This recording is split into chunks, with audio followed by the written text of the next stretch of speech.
அனைவருக்கும் வணக்கம்.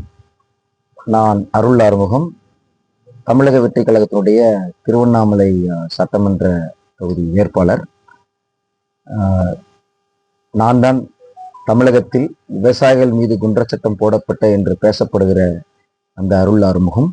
என் மீதுதான் இந்த 68 நாட்கள் குற்றச்சட்டம் போடப்பட்டது. இருந்து செயல்பட்டது இந்த திருவண்ணாமலையினுடைய திமுக வேட்பாளராக இருக்கும் ஏவா வேலு அவர்கள்தான்.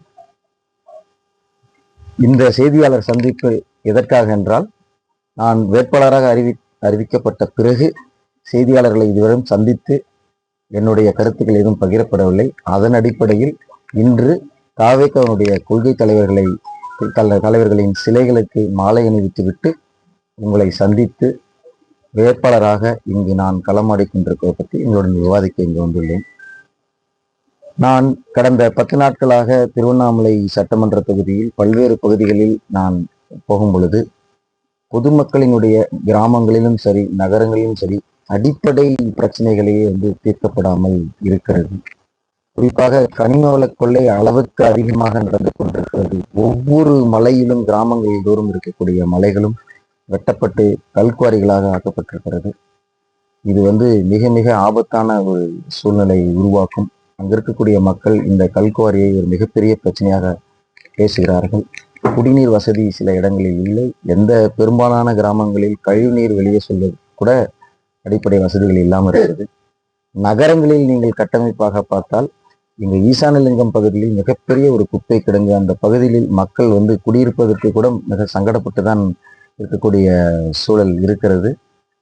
அந்த மக்களினுடைய கோரிக்கை இந்த இடத்தில் குப்பைகள் கொட்டக்கூடாது என்பது.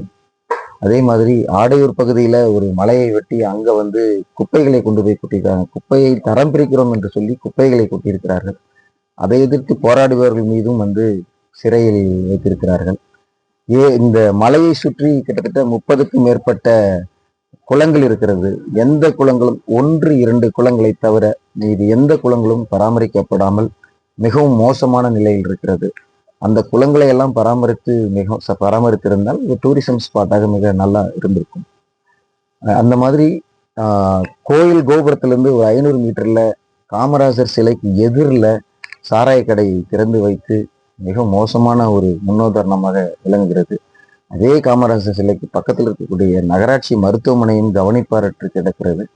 அங்கேயும் யார் போனாலும் பெருமளவில் அங்க வைத்தியம் பார்க்க முடியாத சூழல் இருக்கிறது. இதை பார்க்கும் பொழுது கடந்த 15 ஆண்டுகளாக சட்டமன்ற உறுப்பினராக திருவண்ணாமலை சட்டமன்ற இருக்கும் ஏவா வேலு அவர்கள் மக்களினுடைய அடிப்படை பிரச்சனைகள் எதை பற்றியும் கவலைப்படாமல் தனக்கு சொத்து சேர்த்து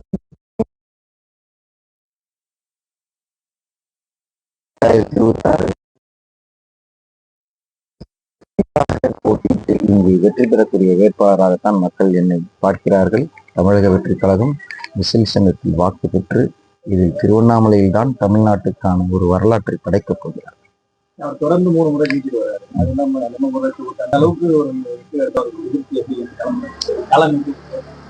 பொதுவாக என்ன சொல்லப்படுகிறதுனா, மக்களிடமே உள்ள கருத்து என்னன்னா, எதிர்கட்சியில எதிராக நிற்கக்கூடிய வேட்பாளர்கள் அவருக்கு விலை போயிடுறாங்க, அதனால அவர்கள் வாக்கு சேகரிப்பது கூட கிடையாது அப்படிங்கிறதுதான் மக்கள் சொல்லக்கூடிய கருத்தாக இருக்கிறது. தாவேக்காவினுடைய இந்த வேட்பாளரை யாராலும் விலைக்கு வாங்க முடியாது. நாங்கள் விலை போவதற்காக வரவில்லை, மக்களுக்காக உழைக்க வந்திருக்கிறோம். இன்று இந்த தேர்தலுக்காக நான் இங்கு உழைக்கிறேன் என்று சொல்லவில்லை. நான் 2018 விவசாயிகளுடைய நலனுக்காக பல்வேறு திட்டங்களுக்கு விவசாயிகள் விரோத செயல்களை எதிர்த்து போராடி வருகிறேன். அதன் அடிப்படையில் எனக்கு மக்களிடமிருந்தும் பெருமான ஆதரவு கிடைக்கிறது.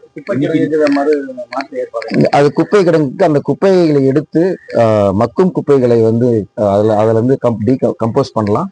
மக்காத குப்பைகள் எடுத்து தார் பண்றதுக்கான வேலைகள் செய்யலாம். அது உடனடியாக எடுத்து வேற இடத்துல எடுத்து அந்த வேலையை பண்ணோம்னா அந்த குப்பைகள் இல்லாம வேற இடத்துல எடுத்துதான் பண்ணணும். இல்ல நாம எடுத்துட்டு போய் உடனே டீகம்போஸ் எடுத்துட்டு போகும் பொழுதே பண்ணோம் அப்படின்னா மக்கள் எதிர்ப்பு தெரிவிக்க மாட்டார்கள்.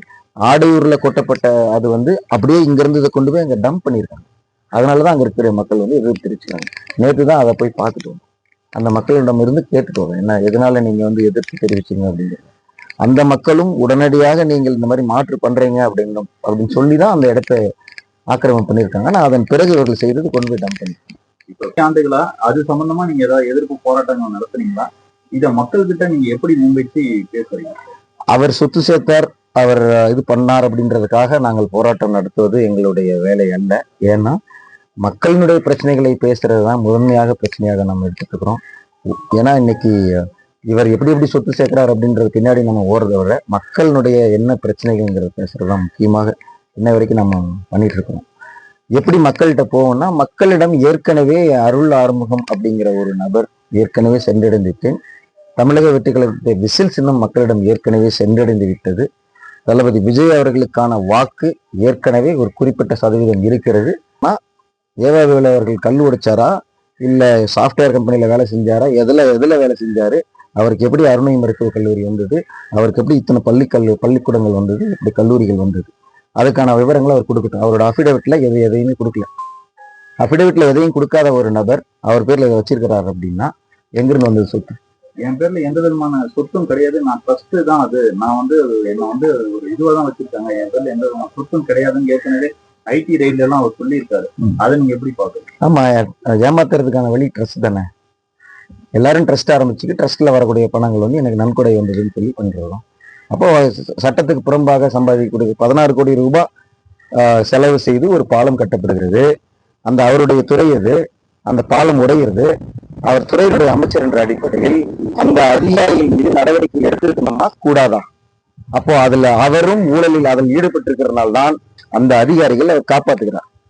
அதுதான் அவருடைய ஊழல் செய்தார் என்பது அடிப்படை ஆதாரமாக நம்ம சொல்ல முடியும். இப்படிதான் எல்லா இடத்துலையும் ஊழல் செஞ்சிருப்பார் அப்படிங்கிறது நம்ம சொல்றோம். விஜய் அவர்களுக்கு இருக்கக்கூடிய வாக்குகள் நீங்கள் பணம் கொடுத்து வாங்க முடியாது. நீங்கள் பணம் கொடுத்தாலும் அவர்கள் பெற்றுக்கொள்வார்கள். ஆனால் அவருடைய வாக்கு விசில் சின்னத்துக்கு தான் என்பது தெளிவாக இருக்கிறது. அவர் விஜய் அவர்கள் சொல்லியிருந்தாரு, ஒவ்வொரு வீட்டிலையும் விஜய் இருக்காங்கன்னு சொல்லிட்டு. நாம் தேர்தல் பிரச்சாரத்துக்கு போகும் பொழுது வாக்கு செலுத்தக்கூடிய வயதினுடைய அந்த குழந்தைகளுக்கு வாக்கு செலுத்தக்கூடிய வயது இருக்காது. ஆனால் அவங்க இன்ஃப்ளூயன்ஸ் பண்றாங்க. குழந்தைகள் வந்து பெற்றோர்களையும் பாட்டி தாத்தாக்களையும் இன்ஃப்ளூயன்ஸ் பண்றாங்க. அதனால நிச்சயமாக திமுக நபர்கள், அதிமுக நபர்கள் வீடுகளில் இருக்கக்கூடியவர்களுடைய வாக்குகளே திருவண்ணாமலைக்கு வந்து நாளைக்கு வர்றதாக இருந்தது. ஏற்கனவே சொன்ன மாதிரி அமைச்சர் ஏவாவேலு வந்து இந்த தொகுதியில் இந்த திருவண்ணாமலை மாவட்டத்தில் இருக்கக்கூடிய மாவட்ட ஆட்சியரை ஒரு கைப்பாகையை பயன்படுத்தி கொண்டு, எஸ்பியையும் ஒரு கைப்பாகையை வைத்துக் கொண்டு, இங்கு தேர்தல் நேரத்தில் கூட அவர்களை மாற்றாமல் இங்கு இருப்பது என்பதே வந்து தேர்தலில் முறைகேடு செய்வதற்காகத்தான் இவர்கள் செய்து கொண்டிருக்கிறார்கள். அன்று இந்த அஃபிடவிட் அன்னைக்கு வந்து ஸ்க்ரூட்டனைஸ் பண்ணும்போது கூட குண்டர்களை உள்ள கூட்டிட்டு வந்து உள்ள வந்து கதவை உடைக்கும் அளவுக்கு சத்தம் போட்டுக்கொண்டும் இந்த மாதிரியான வேலையை தான் வந்து செய்து கொண்டிருக்கிறார்கள். இப்போ 4 வருவதாக இருந்தது கூட இவர்களுடைய சதி வேலையால் தான் இன்னும் தள்ளி போய் கொண்டிருக்கிறது. நிச்சயம் சீக்கிரம் வருவார் என்ற நம்பிக்கை. இங்க ஏற்கனவே தேர்தல் ஆணையத்துக்கு ஒரு புகார் அனுப்பியிருக்கிறோம். இமெயில் வழியாக புகார் அனுப்பியிருக்கிறோம். ஆனா இன்னும் பெருசா எந்த ஒரு நடவடிக்கையும் இல்லை. ஆனா இவர்கள் இருவரும் இங்கிருந்து மாற்றப்பட வேண்டும் என்பதுதான் அது ஜனநாயக வழியில் ஒரு தேர்தல் நடத்துவதற்கு கூட இது வழிவகை இருக்கும். அதனால கற்பகராஜ் அவர்களும் சுதாகர் ஐபிஎஸ் அவர்களும் ஏவாவேலுனுடைய கைப்பாகையாக செயல்படுகிறார்கள். தேர்தல் ஆணையம் அவர்களை உடனடியாக இந்த மாவட்டத்திலிருந்து மாற்ற வேண்டும்.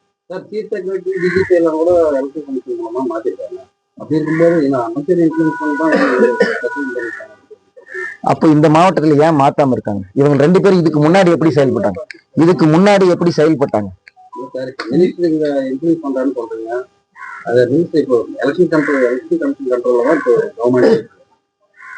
அப்படி இருக்கும்போது டிஜிபி இவரெல்லாம் மாற்றும்போது இவங்க மாற்றத்துல என்ன போகுது? இப்போ நீங்க அந்த அளவுக்கு அழுத்தம் தரீங்களா? ஆமா, அவர்கள் எங்களுடைய அழுத்தம் அந்த அளவுக்கு அவங்களுக்கு இல்லை.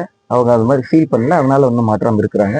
இனி நிச்சயமாக அந்த அழுத்தம் கொடுக்கக்கூடிய பிரச்சனை எழுப்பினாங்க. அது சம்பந்தமா நீங்க எதுவுமே பேசவே இல்லையா? அதாவதுங்க, இவருக்கு வயசு பிரச்சனை அப்படிங்கிறது வந்து அந்த இடத்துல போகும் பொழுதுதான் நமக்கு அபிடேவிட்ட பாக்குறோம், தெரிய வருது. அரைக்குறையான தகவல்களை வைத்து நாம் வந்து அந்த இடத்தில் ஒரு சண்டையிடுவதோ ஒரு பேசுவதோ நாகரிகமாக இருக்காது. நமக்கு தெரியாத விஷயத்த நாம அங்க வந்து எடுத்து பேசுறது. கிட்டத்தட்ட ஒரு 4-5 நாள் கடந்து போயிட்டோம். இப்ப வரைக்கும் அது அவங்க சொல்ற குற்றச்சாட்டு உண்மையா இல்ல வந்து அவங்க குற்றச்சாட்டை முன்வைக்கிறவங்களுக்கு தவறான முரண் இருந்தால் அது வந்து தவறுதான். அவரை வந்து மக்களிடம் வாக்கு பெற்று வீழ்த்த வேண்டும் என்பதுதான் நமக்கு நோக்கம். அவரை போட்டியிட விடாமல் வைத்து வாக்கு வாங்கி பண்ணணும், இல்ல அவர் பின்னாடி ஓடிக்கிட்டு அவர் செய்கிற தவறுகளை இங்க பேசிக்கிட்டு இருக்கிறதுக்கான நேரமோ நாட்களோ நமக்கு இல்லை. நம்முடைய நோக்கம் மக்களிடமிருந்து வாக்குகளை பெற வேண்டும். இப்ப நாம அதுக்காக அவருடைய அஃபிடவிட்ல தப்பு பண்ணியிருக்கிறாரு, அவர் என் பேர்ல எந்த சொத்தும் இல்லைன்னு போட்டிருக்கிறாரு. நிறைய அதுல முரண்கள் தெரிகிறது. ஆனா அந்த முரண்களுக்கு பின்னாடி நாம ஓடுறதா, மக்களிடம் நாம போயிட்டு வாக்கு சேகரிக்கிறதா? எங்களுடைய நோக்கம் மக்களிடம் சென்று வாக்கு சேகரிக்கிறது. அந்த முடியுமா? இல்ல, தொகுதி மக்களுக்கு செய்யாத நீங்கள்னு எப்படி சொல்றீங்க? இது வரைக்கும் 8 ஆண்டுகளாக தமிழக வெற்றி கழகம் செயல்பட்டுச்சா இல்லைங்கிறதுல இப்ப நீங்க பேசிட்டு இருக்கிறது தமிழக வெற்றி கழகத்துடைய வேட்பாளருடன். இந்த வேட்பாளர் இங்கு செய்தானா இல்லையாங்கிறதுதான் கேள்வி. வேட்பாளராக இந்த 8 ஆண்டுகளில் நான் மக்களுக்காக, விவசாயிகளின் உரிமைகளுக்காக பல போராட்டங்களை முன்னெடுத்து அவர்களுடைய உரிமையை மீட்டுக் கொண்டிருக்கிறேன்.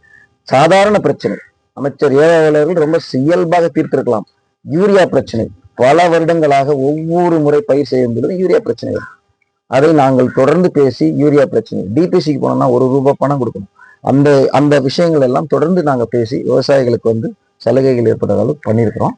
அதனால 8 வருடங்களாக இந்த தாவேகாவுடைய வேட்பாளராக நான் மக்களுக்கு செய்திருக்கிறேன். அதை செய்த அடிப்படையில் மக்கள் என்னுடன் விசுவாசமாக இருக்கிறார். உங்களுடைய சார்பா அவருடைய கேள்வியை நான் இன்னும் முடிக்கல.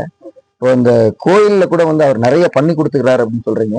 இன்னைக்கு வரைக்கும் ஏவா வேலை அவர்கள் நான் இதை பண்ணிட்டேன் அதை பண்ணிட்டுலாம் கேட்கல. ஒட்டுமொத்தமா ஏதோ தமிழகத்தில் சொல்றாங்களே அதை தான் பண்றாங்களே தவிர நான் இந்த தொகுதிக்கு இது செய்து முடித்து விட்டேன் அப்படிங்கிற எந்த ஒரு பெரிய விஷயங்களும் அவர் சொல்லலை. அடிப்படை பிரச்சனைகளே தீர்க்கப்படாமல் இருக்கிறது கிராமங்கள்ல.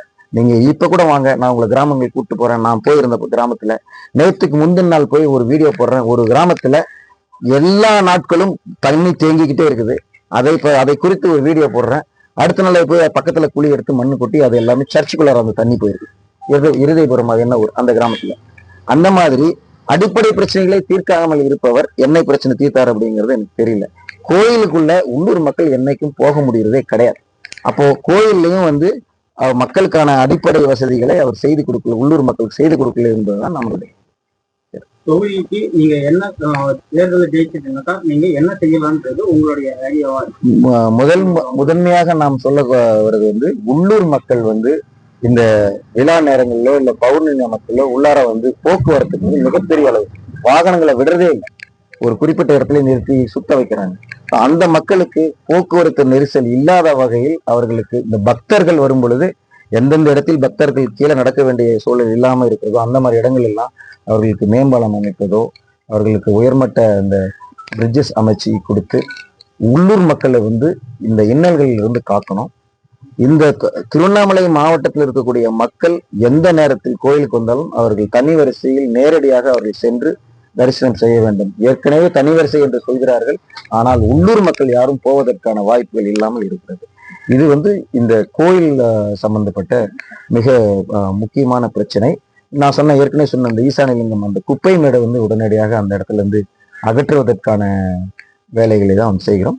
அடுத்தது விவசாயிகளுக்கு கல்குவாரி பிரச்சனை எல்லா மனையிலும் வெட்டப்பட்டிருக்கிறது. அந்த கல்குவாரிகளை நிறுத்துவதுதான் அடுத்த கட்ட முக்கியமான பிரச்சனை.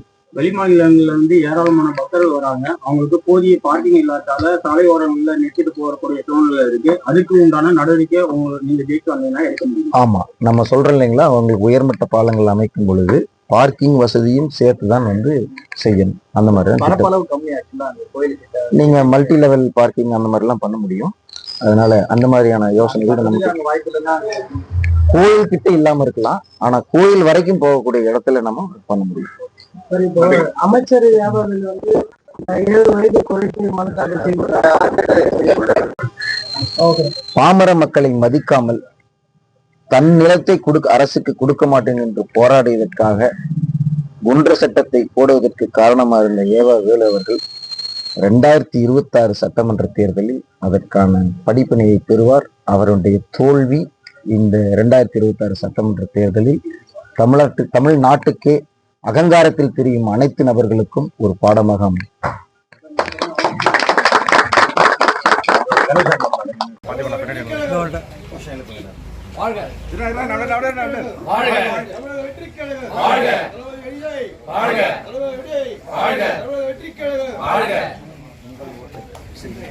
உங்கள் ஓட்டு உங்கள் ஓட்டு நம்ம ஓட்டு வெற்றியில் சின்னம் வெற்றியின் சின்னம் தமிழகத்தின் சின்னம் நாளைய முதல்வர் தளபதி வாழ்க நாளைய முதல்வர் தளபதி நாளைய முதல்வர் தளபதி நாளைய முதல்வர் தளபதி வெற்றி வேட்பாளர் அண்ணன் அருள்வர்மா அவர்கள் தமிழக வெற்றி கழகம் வாழ்க தமிழக வெற்றி கழகம் வாழ்க தளபதி விஜய் வாழ்க தளபதி விஜய் வாழ்க தளபதி விஜய் வாழ்க